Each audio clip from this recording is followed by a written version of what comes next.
Hi friends, welcome back to our art village life YouTube channel. ಇವತ್ತು ನನ್ನ husband ಸ್ವಲ್ಪ ಹಾಸನಿಗೆ ಹೋಗಿದ್ರು. ಹಾಗೆ ಬರ್ತಾ ಕ್ಯಾಂಟೀನಲ್ಲಿ ಸ್ವಲ್ಪ ಗ್ರಾಸರೀಸ್ನ ತೊಗೊಂಡು ಬಂದಿದ್ದಾರೆ. ನಾವು ಮಂತ್ಲಿ ಒನ್ಸ್ ಕ್ಯಾಂಟೀನಿಂದ ಗ್ರಾಸರೀಸ್ನ ತೊಗೊಂಡ್ಬರ್ತೀವಿ.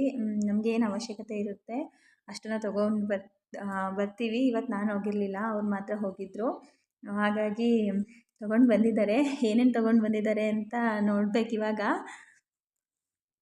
ತುಂಬ ಐಟಮ್ಸ್ ತೊಗೊಂಡು ಬಂದಿದ್ದಾರೆ. ನಾನು ಎಕ್ಸ್ಪೆಕ್ಟ್ ಮಾಡಿರಲಿಲ್ಲ. ನಾನು ಹೋಗಿದ್ರು ಮೋಸ್ಟ್ಲಿ ಅಷ್ಟು ತೊಗೊಂಡು ಬರ್ತಿರಲಿಲ್ಲ ಅನಿಸುತ್ತೆ.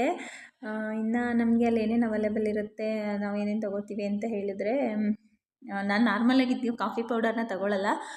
ನಮ್ಮ ಅಮ್ಮ ಮನೆಯಿಂದನೇ ನಮಗೆ ನ್ಯಾಚುರಲ್ ಆಗೇ ಅದು ಕಾಫಿ ಪೌಡರ್ನ ಕೊಟ್ಟು ಕಳಿಸ್ತಾರೆ. ಬಟ್ ಈ ಸಲ ಒಂದ್ಸಲ ನೋಡೋಣ ಅಂತ ಹೇಳ್ಬಿಟ್ಟು ತೊಗೊಂಡು ಬಂದಿದ್ದಾರೆ ಯಾವ ಥರ ಇರುತ್ತೆ ಅಂತ. ಇನ್ನು ಮಗನಿಗೆ ಜ್ಯೂಸು ಮತ್ತು ಮನೆಗೆ ಬೇಕಾಗಿರೋಂಥ ಸೋಪು, ಇನ್ನು ಹನಿ ನಾವು ಇದನ್ನು ಡೈಲಿ ಯೂಸ್ ಮಾಡ್ತೀವಲ್ವ ಅದು. ಇನ್ನು ಮಗನಿಗೆ ಫುಲ್ಲು ಚಳಿಗಾಲ ಅಲ್ವಾ, ಇವಾಗಂತೂ ಸಿಕ್ಕಾಬಟ್ಟೆ ಕ್ರೀಮ್ ಅಥವಾ ಲೋಷನ್ ಇರಲೇಬೇಕು. ಹಾಗಾಗಿ ಅವನಿಗೆ ನಾವು ಚಿಕ್ಕ ವಯಸ್ಸಿಂದನೂ ಅಷ್ಟೇ ಜಾನ್ಸನ್ಸ್ ಬೇಬಿ ಕ್ರೀಮ್ನೇ ಯೂಸ್ ಮಾಡ್ತಿರೋದು. ಇನ್ನು ಲೈಸಲ್ಲಿ ನಾನು ಹೋಗಿದ್ರೆ ರೆಡ್ನೇ ತೊಗೊಬರ್ತಾಯಿದ್ದೆ. ಅವ್ರಿಗೆ ಸ್ವಲ್ಪ ಲೆಮನ್ ಫ್ಲೇವರ್ ಇಷ್ಟ ಅಂತ ಹೇಳಿಬಿಟ್ಟು ಎರಡನ್ನೂ ತೊಗೊಂಡು ಬಂದಿದ್ದಾರೆ. ಇನ್ನು ಬಿಸ್ಕೆಟು ಅಷ್ಟು ನನ್ನ ಮಗ ಇಷ್ಟಪಡಲ್ಲ, ಅವ್ನು ಮಾರಿ ಬಿಸ್ಕೆಟೇ ಜಾಸ್ತಿ ತಿನ್ನೋದು. ಬಟ್ ನಮಗೋಸ್ಕರ ತೊಗೊಂಡು ಬಂದಿರೋದು ಬಿಸ್ಕೆಟ್ ಎಲ್ಲ. ಇನ್ನು ಕಿಚನ್ಗೆ ಡೆಟಾಲ್ ಮತ್ತು ನಾನು ಫೇರ್ ಆ್ಯಂಡ್ ಲವ್ಲಿ ಯೂಸ್ ಮಾಡ್ತೀನಿ ಡೈಲಿ, ಹಾಗಾಗಿ ಫೇರ್ ಆ್ಯಂಡ್ ಲವ್ಲಿ ತೊಗೊಂಡು ಬಂದಿದ್ದಾರೆ. ಇನ್ನು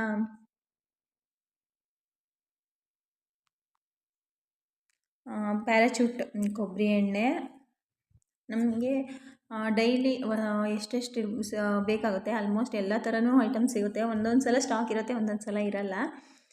ಹಾಗಾಗಿ ತೊಗೊಂಡು ಬಂದಿದ್ದಾರೆ. ಇನ್ನು ಡ್ರೈ ಫ್ರೂಟ್ಸ್ ಎಲ್ಲ ಅಂದರೆ ಫ್ರೈಡ್ ಡ್ರೈ ಫ್ರೂಟ್ಸ್ ಇರುತ್ತೆ, ಅಂದರೆ ಫ್ರೈ ಮಾಡಿರೋ ಅಂಥದ್ದು.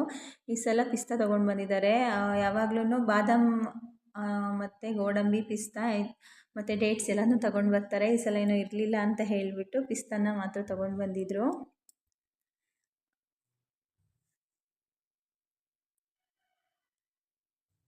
ಇನ್ನು ನಾನು ಯೂಸ್ ಮಾಡೋದು ಮಾಮಾಅರ್ತ್ ಆನಿಯನ್ ಇದು ಅದು. ಬಟ್ ಅವರು ಈ ಸಲ ಇದನ್ನು ಟ್ರೈ ಮಾಡೋ ಅಂತ ಹೇಳಿಬಿಟ್ಟು ಮಾಮಾಅರ್ತಲ್ಲೇ ಬೇರೆದಿತ್ತು ಅಂತ ಹೇಳಿಬಿಟ್ಟು ತೊಗೊಂಡು ಬಂದಿದ್ದಾರೆ.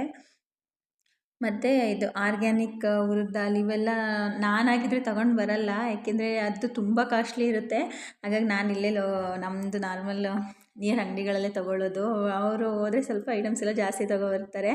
ಹಾಗಾಗಿ ಇದನ್ನೇ ಯೂಸ್ ಮಾಡು ಅಂತ ಹೇಳಿ ಆರ್ಗ್ಯಾನಿಕ್ ಕಾಳುಗಳನ್ನ ತೊಗೊಂಡು ಬಂದಿದ್ದರು. ಅದ್ಯಾವುದು ಕಿಡ್ನಿ ಬೀನ್ಸ್ ಅಂತ ಅದೊಂದು, ಅದು ಎಲ್ಲ.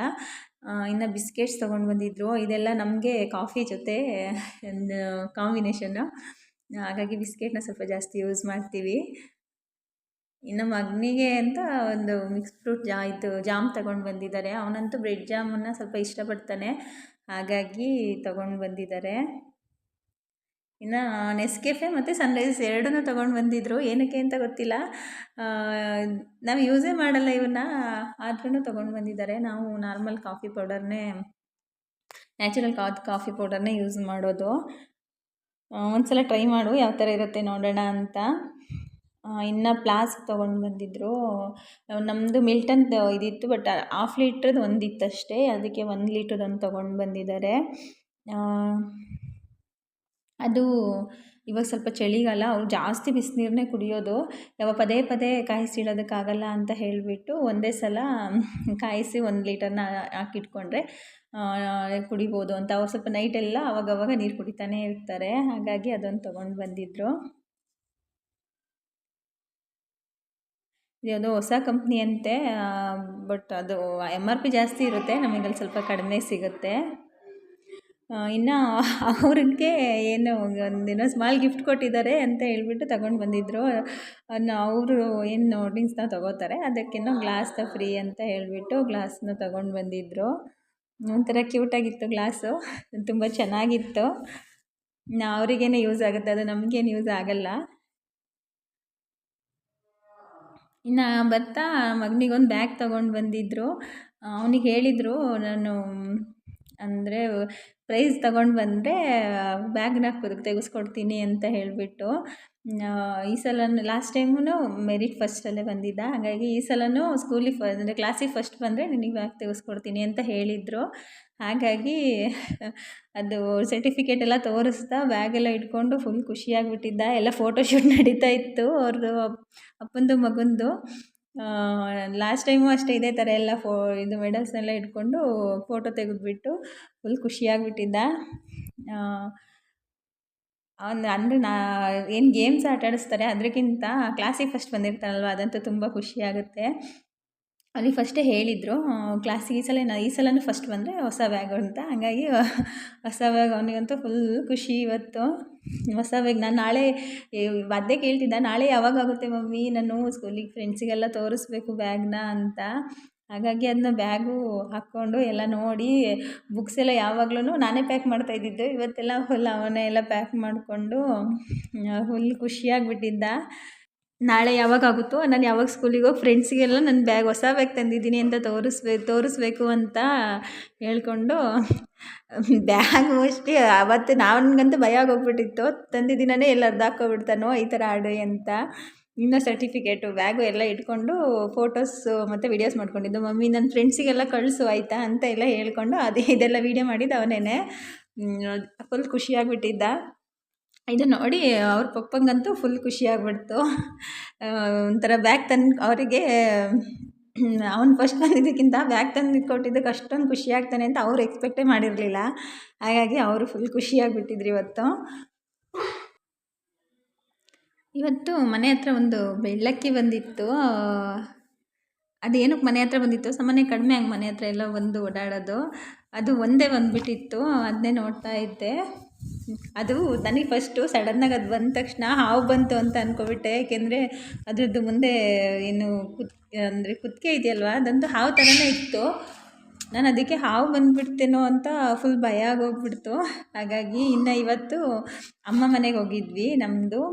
ಏನಕ್ಕೆ ಅಂದರೆ ಅಲ್ಲಿ ಹಬ್ಬ ಮಾಡಿದ್ರು. ಸಕ್ರಾಪಟ್ಟಣ ಏನು ಕುರಿ ಎಲ್ಲ ಕಡ್ಬಿಟ್ಟು ನಾನ್ ವೆಜ್ ಮಾಡ್ತಾರಲ್ವ, ಹಬ್ಬನ ಮಾಡಿದರು. ಹಾಗಾಗಿ ನಾವು ನೈಟ್ ಹೋಗಿದ್ವಿ. ನಾವು ಅಲ್ಲಿಗೆ ಹೋಗೋತ್ತಿಗೆಲ್ಲ 8 ಗಂಟೆ ಆಗೋಗಿತ್ತು. ಹಾಗಾಗಿ ಅವರು ಅಡುಗೆ ಎಲ್ಲ ಮಾಡಿಕೊಂಡು ಫುಲ್ ಪೂಜೆನೂ ಅಂದರೆ ಹಿರಿಯರಿಗೆಲ್ಲ ಎಡೆನೂ ಸಹ ಇಟ್ಟು ನಮಗೋಸ್ಕರ ವೆಯ್ಟ್ ಮಾಡ್ತಾಯಿದ್ರು. ಇವನು ನನ್ನ ತಮ್ಮ, ಇವಳು ನನ್ನ ನಾದಿನಿ. ಇವತ್ತು ಅಡುಗೆಗೆ ಮಟನ್ ಸಾಂಬಾರೆಲ್ಲ ಮಾಡಿದರು. ಮಟನ್ ಮತ್ತು ಚಿಕನ್ ಫ್ರೈ, ಕಬಾಬು ಮತ್ತು ಕಡುಬು, ಅನ್ನ ಸಾಂಬಾರೆಲ್ಲ ಮಾಡಿದರು. ಅದೇನೋ ಒಂಥರ ಈ ಹಬ್ಬ ಅಂದರೆ ಒಂಥರ ಫುಲ್ ಖುಷಿಯಾಗುತ್ತೆ. ನಾನಂತೂ ಸಾಮಾನ್ಯ ಮದುವೆ ಆದಮೇಲೆ ಈ ಹಬ್ಬಕ್ಕೆ ಮಿಸ್ಸೇ ಮಾಡಿಲ್ಲ ಯಾವಾಗ್ಲೂ. ಹಾಗಾಗಿ ನೈಟ್ ಆದರೆ ಪರವಾಗಿಲ್ಲ, ಊಟಕ್ಕಾದರೂ ಹೋಗಿ ಬರಬೇಕು ಅಂತ ಹೋಗಿದ್ವಿ. ಅಂದರೆ ಹಿರಿಯರಿಗೆಲ್ಲ ಪೂಜೆ ಮಾಡಿಬಿಟ್ಟು. ಇನ್ನು ಇವಳು ನನ್ನ ತಮ್ಮನ ಮಗಳು. ಇವತ್ತಂತೂ ಇವಳ ಜೊತೆ ಫುಲ್ಲು ಸ್ವಲ್ಪ ಟೈಮ್ ಆದ್ರೂ ಅವಳ ಜೊತೆನೇ ಫುಲ್ ಟೈಮ್ ಸ್ಪೆಂಡ್ ಮಾಡಿದ್ದು. ನನಗಂತೂ ಇವತ್ತು ಫುಲ್ ಸ್ಯಾಟಿಸ್ಫ್ಯಾಕ್ಷನ್ ಆಯಿತು ಅವಳನ್ನ ಕರ್ಕೊಂಡು. ಯಾವಾಗಲೂ ಇಷ್ಟು ಫ್ರೀಯಾಗಿ ಅವಳು ಸಿಕ್ಕೇ ಇರಲಿಲ್ಲ ಎತ್ಕೊಳ್ಳೋದಕ್ಕೆ. ನನ್ನ ಜೊತೆ ನಾನು ಅಳ್ತಾಳೆ ಬರಲ್ಲ ಅಂತ ಅಂದ್ಕೊಂಡಿದ್ದೆ, ಬಟ್ ಚೆನ್ನಾಗಿ ಬಂದಳು, ಅಳಲಿಲ್ಲ. ಇನ್ನು ಎಲ್ಲ ಊಟಕ್ಕೆ ನಮ್ಮದು ಮನೆ ಸ್ವಲ್ಪ ಉದ್ದ, ಅಡುಗೆ ರೂಮ್ ಒಂದು ಕಡೆ ಆದರೆ ಹಾಲೇ ಒಂದು ಕಡೆ ಇರೋದು. ಹಾಗಾಗಿ ಸ್ವಲ್ಪ ಜಾಸ್ತಿ ಓಡಾಡಬೇಕು. ಇನ್ನು ಅವ್ರ ಅಪ್ಪ, ನನ್ನ ನಾದಿನಿ ಅಪ್ಪ ಅಮ್ಮ ಬಂದಿದ್ದರು. ಇನ್ನು ನಾವು ಅಷ್ಟೇ ತುಂಬ ಸಿಂಪಲ್ಲಾಗೇ ಮಾಡಿದ್ದು. ಇನ್ನು ಎಲ್ಲ ಊಟಕ್ಕೆ ಇಲ್ಲಿ ಕೂತ್ಕೊಂಡಿದ್ರು. ಇವಳು ನಾನು ಕರ್ಕೊಂಡಿದ್ದೆ, ನಂತರ ಮೊಬೈಲ್ ಕಿತ್ಕೊಳ್ಳೋದಕ್ಕೆ ಟ್ರೈ ಮಾಡ್ತಿದ್ಲು. ಇದು ನಮ್ಮಪ್ಪ ತಂದು ಕೊಟ್ಟಿರೋದಂತೆ ಚೇರು.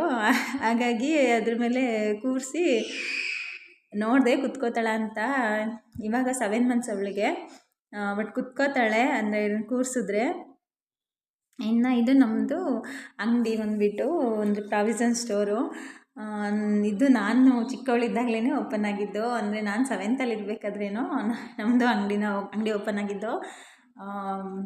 ನಾನು ಜಾಸ್ತಿ ಮದುವೆಗಿಂತ ಮುಂಚೆ ಅಂಗಡಿನ ನೋಡ್ಕೋತಾ ಇದ್ದಿದ್ದೆ ನಾನು. ಹಾಗಾಗಿ ನನಗೊಂಥರ ಖುಷಿ. ನನಗೆ ಯಾವಾಗ ಹೋದ್ರೂ ಅಂಗಡಿ ಒಳಗಡೆ ಹೋಗದೆ ಬರೋದೇ ಇಲ್ಲ. ಅದೇನೋ ಒಂಥರ ಖುಷಿಯಾಗುತ್ತೆ ಅಂಗಡಿ ಒಳಗಡೆ ಹೋದರೆ. ಅವಾಗೆಲ್ಲ ನಾನು ನೋಡ್ಕೋತಾ ಇದ್ನಲ್ವ, ಅದೊಂಥರ ಮೆಮೊರಿ ನನಗೆ.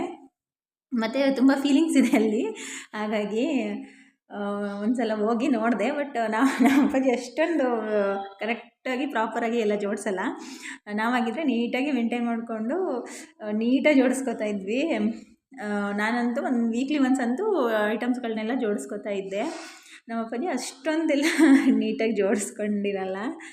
ಇನ್ನು ಅಲ್ಲಿಂದನೇ ನೈಟೇ ಹೊರಟ್ಬಿಟ್ವಿ, ಊಟ ಎಲ್ಲ ಮಾಡ್ಕೊಂಡು ಒಂದು 9 ಗಂಟೆ 9:30ಗೆಲ್ಲ ಹೊರಟ್ವಿ. ಇದಾಗಿತ್ತು ಫ್ರೆಂಡ್ಸ್ ನಮ್ಮ ಇವತ್ತಿನ ವ್ಲಾಗ್. ನಮ್ಮ ಇವತ್ತಿನ ವಿಡಿಯೋ ನಿಮಗೆ ಇಷ್ಟ ಆಗಿದ್ದರೆ ದಯವಿಟ್ಟು ಲೈಕ್ ಮಾಡಿ, ಶೇರ್ ಮಾಡಿ ಮತ್ತು ನಮ್ಮ ಚಾನಲ್ನ ಸಬ್ಸ್ಕ್ರೈಬ್ ಮಾಡ್ಕೊಳ್ಳಿ. Thank you.